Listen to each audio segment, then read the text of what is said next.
Welcome back to the Health Marketing Collective, where strong leadership meets marketing excellence. I'm your host, Sara Payne, and I'm bringing you fascinating conversations with some of the industry's top marketing minds.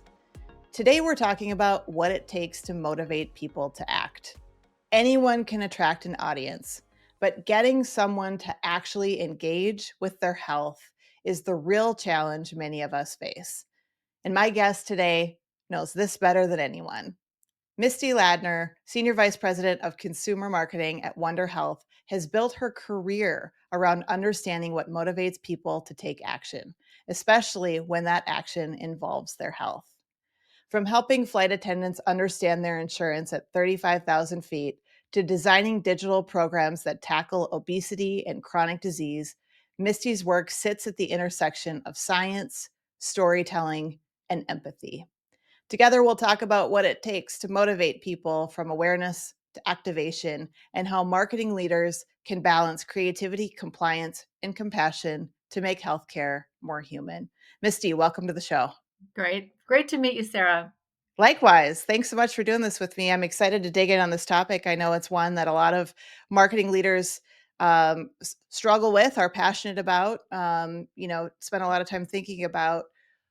One of the things that really struck me about your perspective is how you differentiate between tech marketing and healthcare marketing.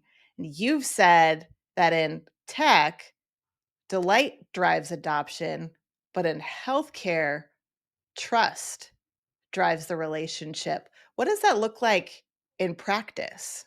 Yeah. I think in healthcare marketing, it's very personable. It's emotional, it's personal. You're meeting people sometimes at the most vulnerable, scary points of their lives, right? And so 100%. being able to connect with people emotionally to create that safety, that trust, that relationship, it's foundational to helping people take action for their health. In tech marketing, it's less about emotion and more about delight. It's more about making their lives easier, helping them be faster or quicker or more entertained. And that vulnerability, that trust foundation isn't necessarily as much of a requirement.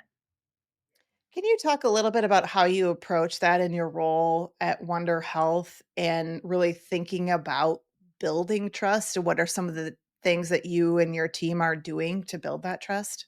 Absolutely. So when we're talking about weight loss and obesity, I'm not sure you could get a more vulnerable topic, a more vulnerable healthcare topic.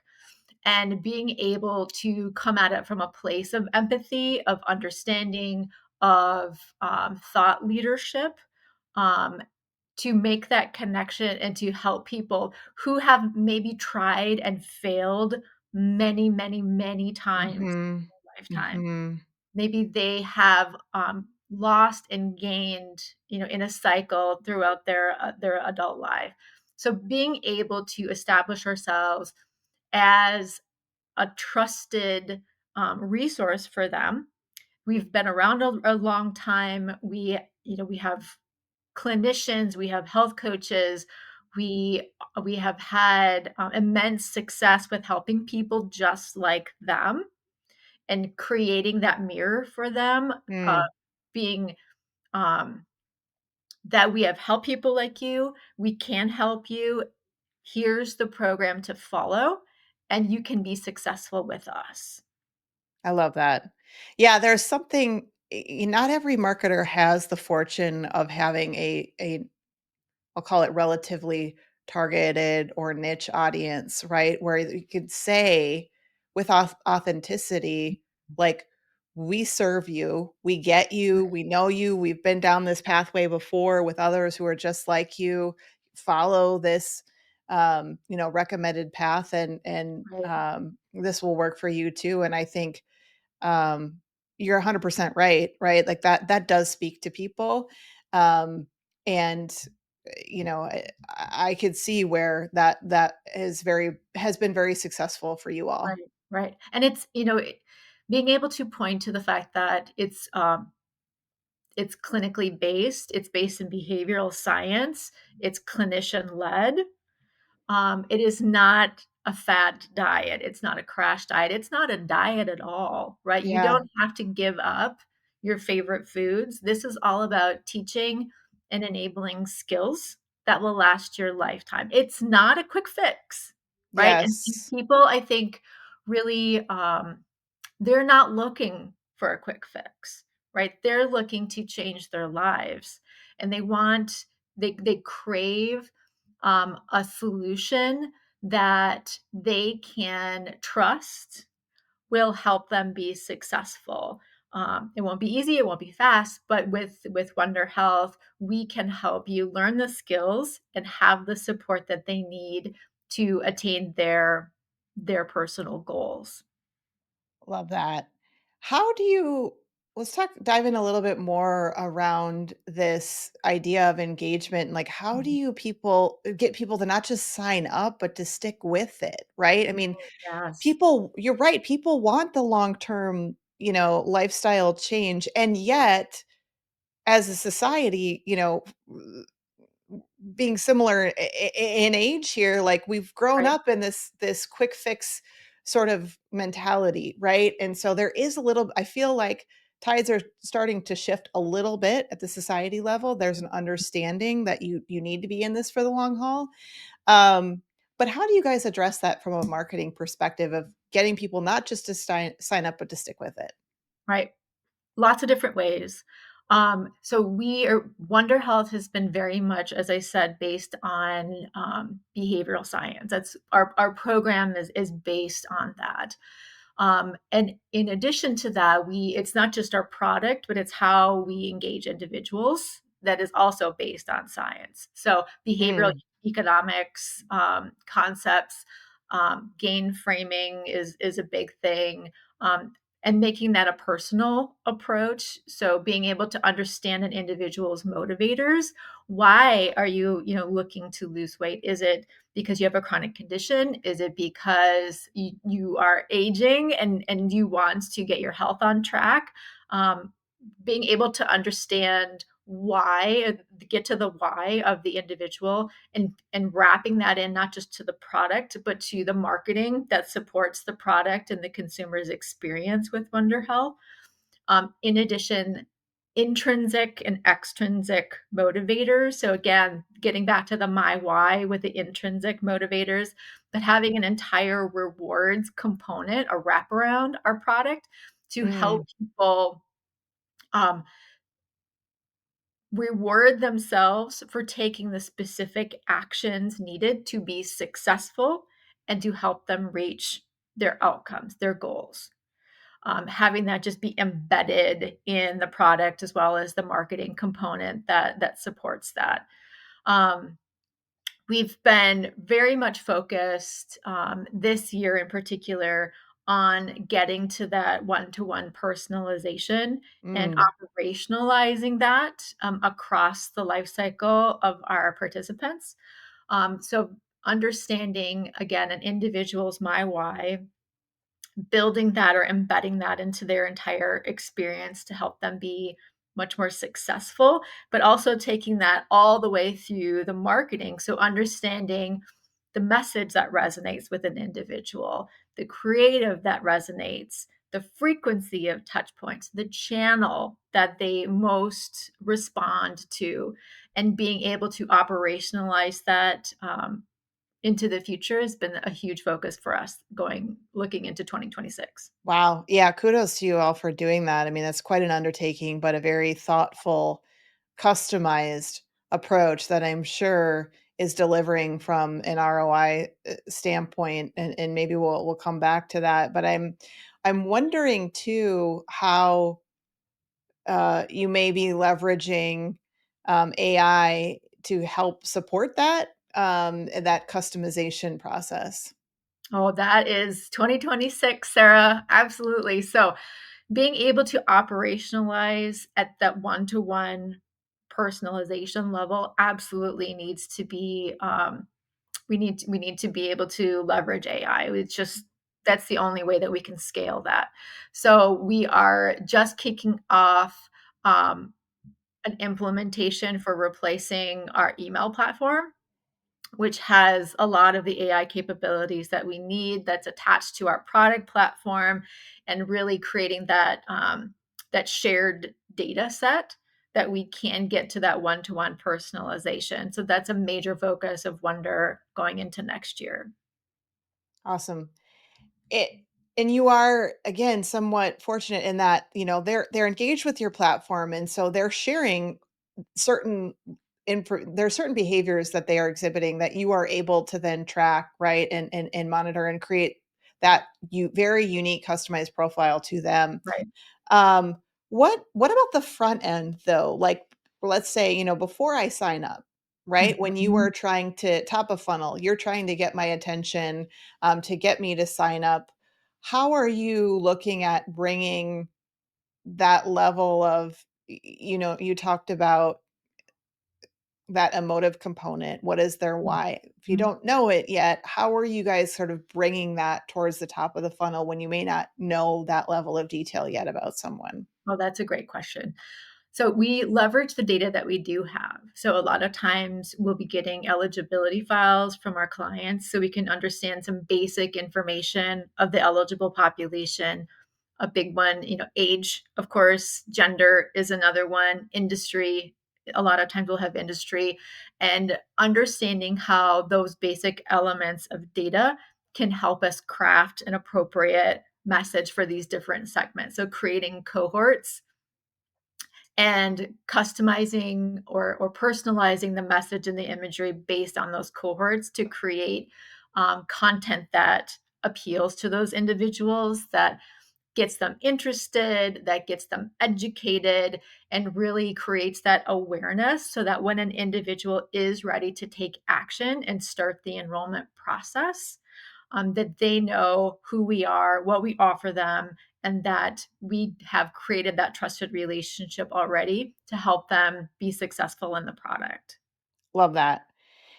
As you think about your approach to consumer engagement, if you think about it in terms of like a framework, what are the key sort of principles that you think every healthcare marketer needs to consider when they're thinking about their approach to consumer engagement?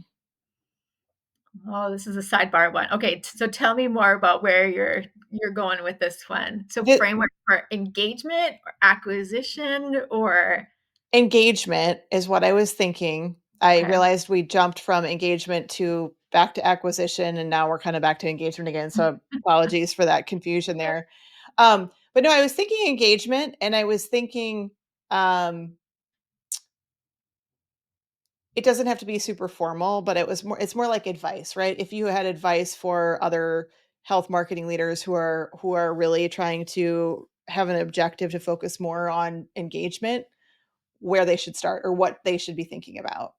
And if you Sure. want me to reframe the question, I could certainly do that too. And I could say, like going back to the engagement piece.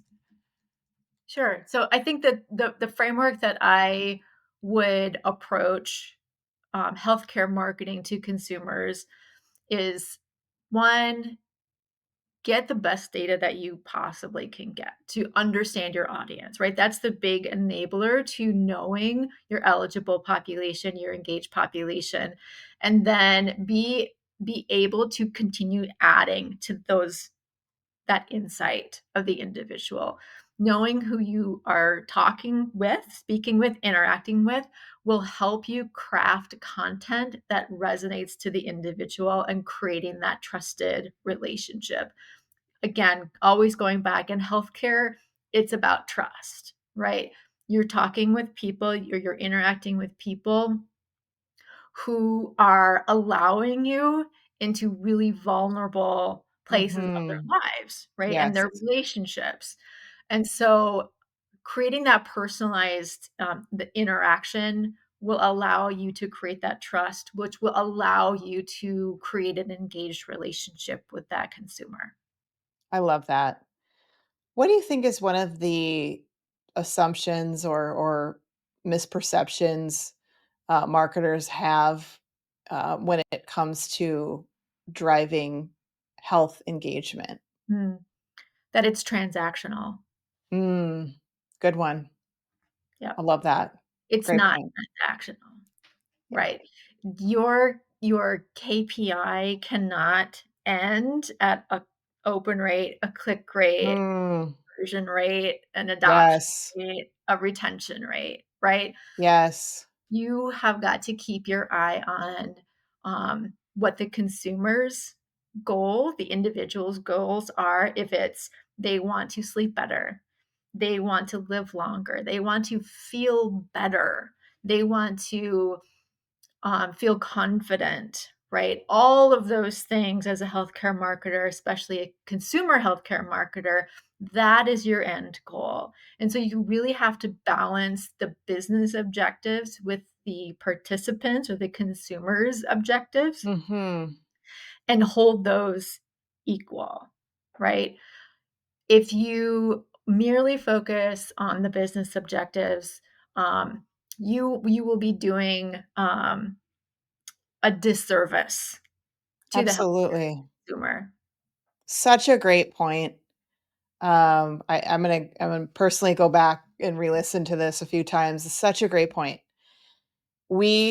So I'm curious, when you walk into your quarterly, you know, business review or monthly business review, and I'm not not asking you to disclose things you can't, but so you're saying that you are very much focused on the impact marketing has had in your consumer outcomes. Like, 100%. that's amazing. Yeah, That's absolutely amazing. we lead, um, every all hands meeting, every advisory board meeting, every large scale meeting is led with a participant testimonial.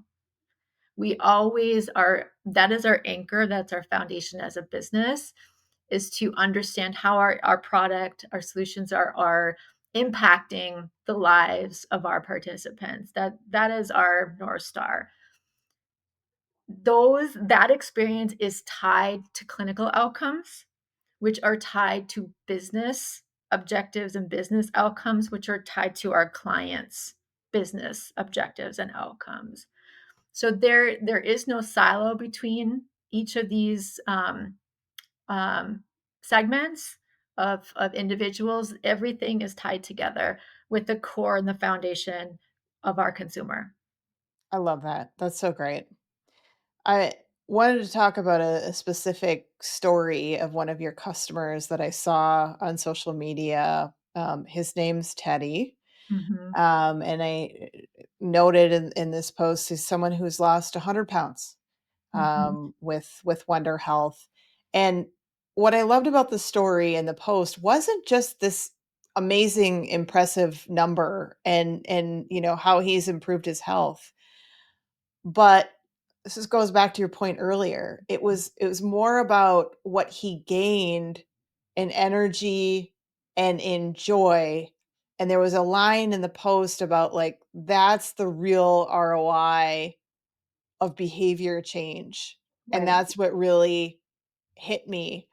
And I just, I wondered if you could comment on how you know, kind of bring some of that into your marketing, Mhm, while also balancing the clinical side and the clinical, right? There's a balance. You want to talk about the clinical outcomes, but also the emotional part that is maybe someone's personal goal too, on a right, bigger level of having more energy or more joy in their life. right, and actually, those are things that we formally measure as part of our solution. Wow, So we measure impact on sleep, we measure impact, on many different components that they feel more confident I in love that. their health or their ability to manage their weight, um, their anxiety. So those are all formally baked in metrics within the Wondr Health solution suite.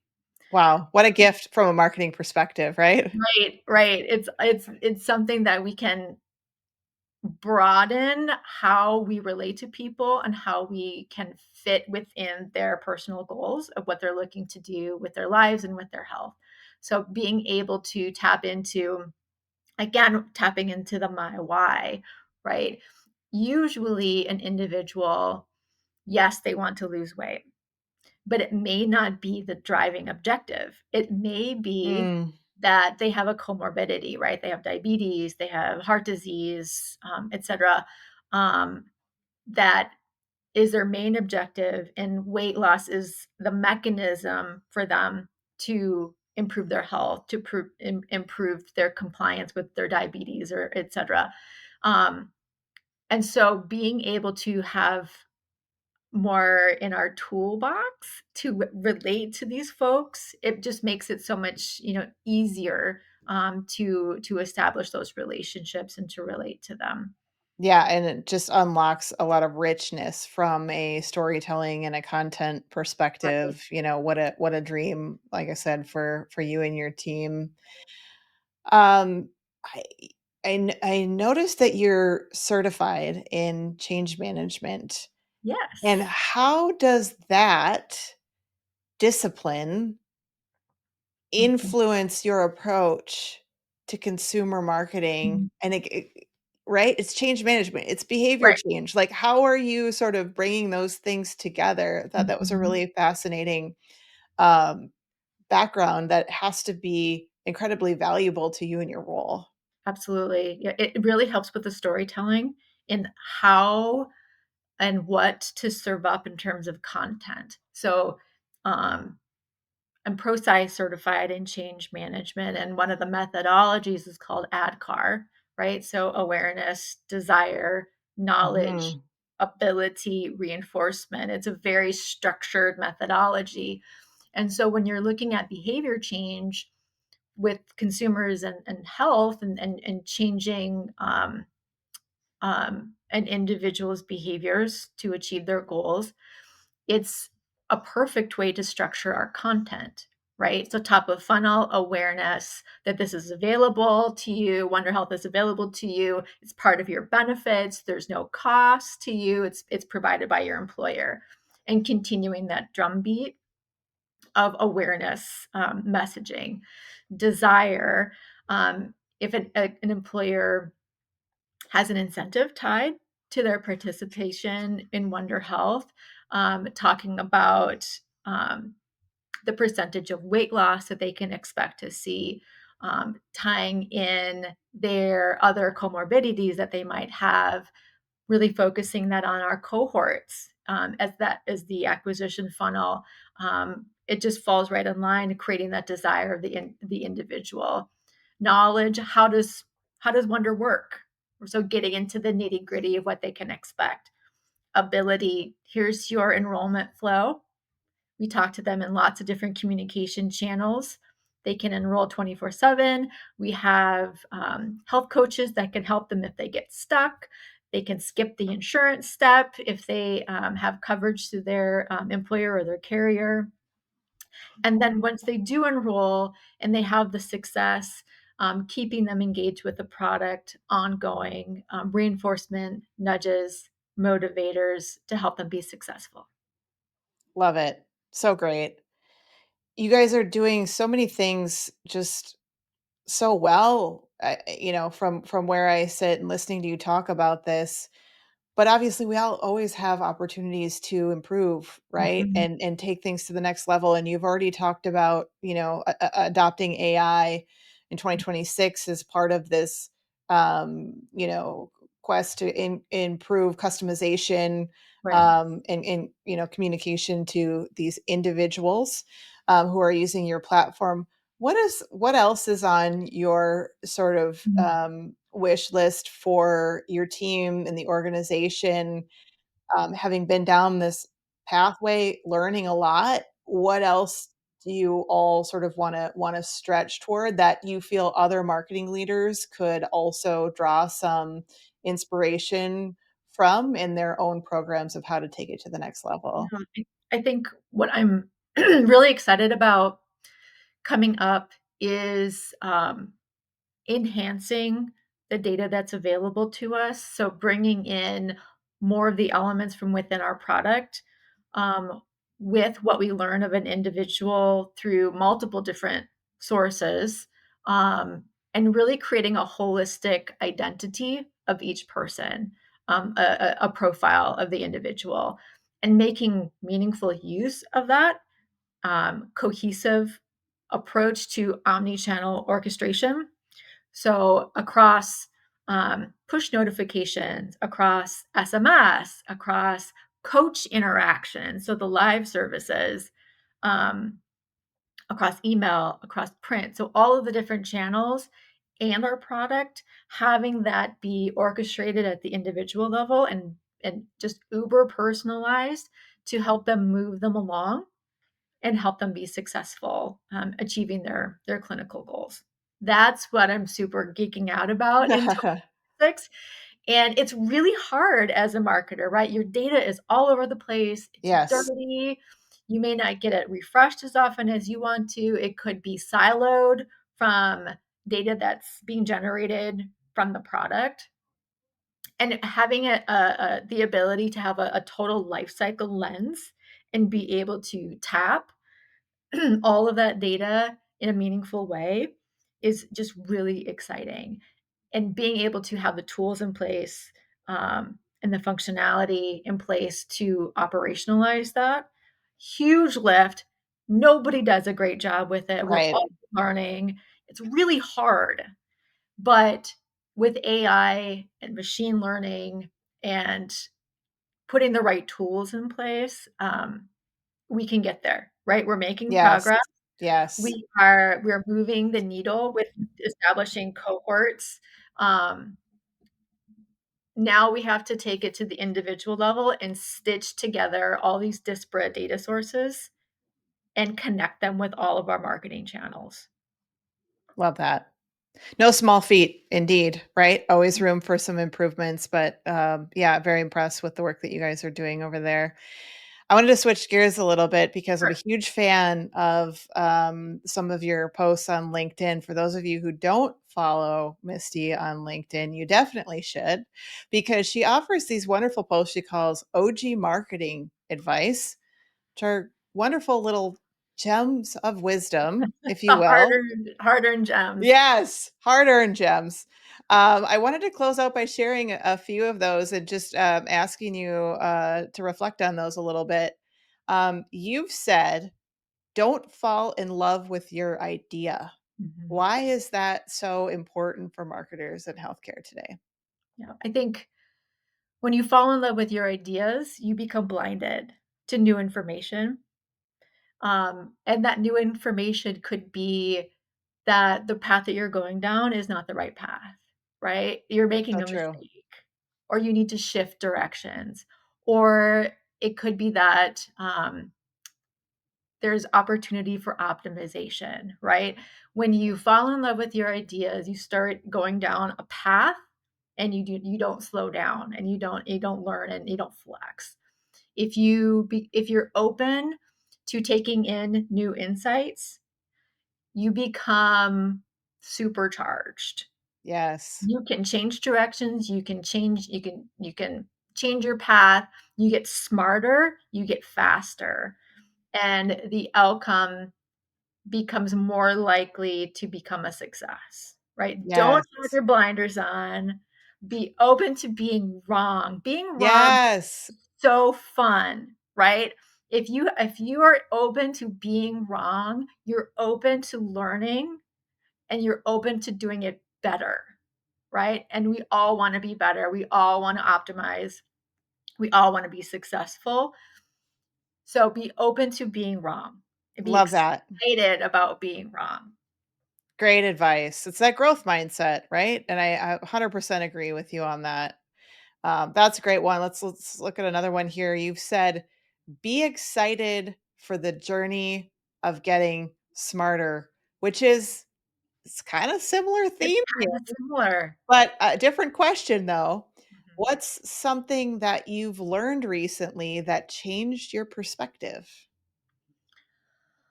Oh, goodness. Let's see. I can tell you, let's see, making an assumption with a popular, so I'll give you a specific one. So don't do this, okay? Don't do this. I learned the hard way. There was a population, this was not with Wondr Health, this was Sure. previous role. There was a population in a state that typically would have a very um, a large Hispanic population, right? And we assumed that bilingual would resonate, Mm, right? And we were wrong. mm. We were wrong. Um, we had a net negative impact to our conversion Oh, by making this assumption, right? Um, Another would be an assumption that only women are interested in weight loss solution. that's a good one. Okay. I would say within Wondr, um, the cohorts that show the most weight loss and what we would call super losers are men. Interesting. So making that assumption, and you can see why, right? The weight loss industry has historically been geared towards women, culturally, and things are changing, Yeah. right? And weight loss is not specific to women. It's not specific to aesthetics, although it can be for some people. Um, Men are just as interested in their physical health and including their healthy weight as women. And so being able to speak to them in a way that is meaningful, that is relevant, is really important. Yeah, those are both great examples and both fall into the category of, hey, let's not assume we know our customer base, both in 100%. terms of who the target audience is Right. and then how they want to be communicated Right, with. right. And Right. that's And why so, that's why I love consumer marketing specifically, yeah. because you are always surprised, you are always learning, your assumptions are always being turned on its head. And being able to flex with that and learn as you go is endlessly fascinating. Okay. One more OG marketing advice wisdom here.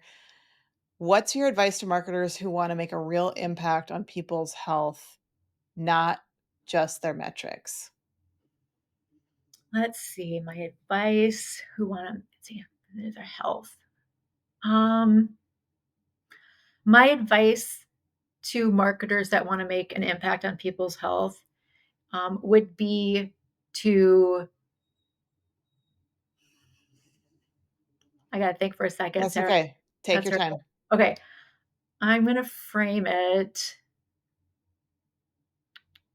And if you want me to re-ask it a different way, I can do that too. No, there's a lot I gotta mentally sift through. My advice to them would be to remember to keep the human at the center. Mm, so Um, great. rem Think of your target audiences as a mom or as your aunt or your child, right? Always remember that you're speaking to humans, Mhm. and remember that you have the privilege and the responsibility of relating to these folks, as your child, as your grandmother, Mm, as your aunt, your sister. Um, that connection is what will help you to be more relevant, to be more meaningful, and to create that connection before you're able to help them with behavior change or whatever the action is as a marketer that you're asking them to take. It goes back again to that trust. yeah. You have to earn their trust as a person, as a human. And to do that, you have to be relevant and you have to establish that connection. I love that. Such great advice, and I can tell that you live that. Like, that is very authentic and a personal mission of yours to really Mhm. live knowing and communicating with these people as people, Right. that are, potentially in your inner circle, right? As if they were in your inner circle. That's Right. such great advice. Right. Well, it's so easy to think of healthcare consumers as numbers. Yes. Yep. We're all guilty of it. We're 100%, right? We're in business, and we have OKRs to hit, we have KPIs to hit, all of the things that we're responsible for as marketing leaders. And it's just really easy to forget about the humans, the people who are behind those numbers. Absolutely. Misty, this has been fantastic conversation, so fun, and I learned a lot. Thank you so much for being here today. My pleasure. It was fun. Thanks, Sarah. You're welcome. Thanks so much. And if today's episode challenged you to think differently, do us a favor and subscribe wherever you get your podcasts. Thanks for being part of the Health Marketing Collective, where strong leadership meets marketing excellence, because the future of healthcare depends on it. We'll see you next time.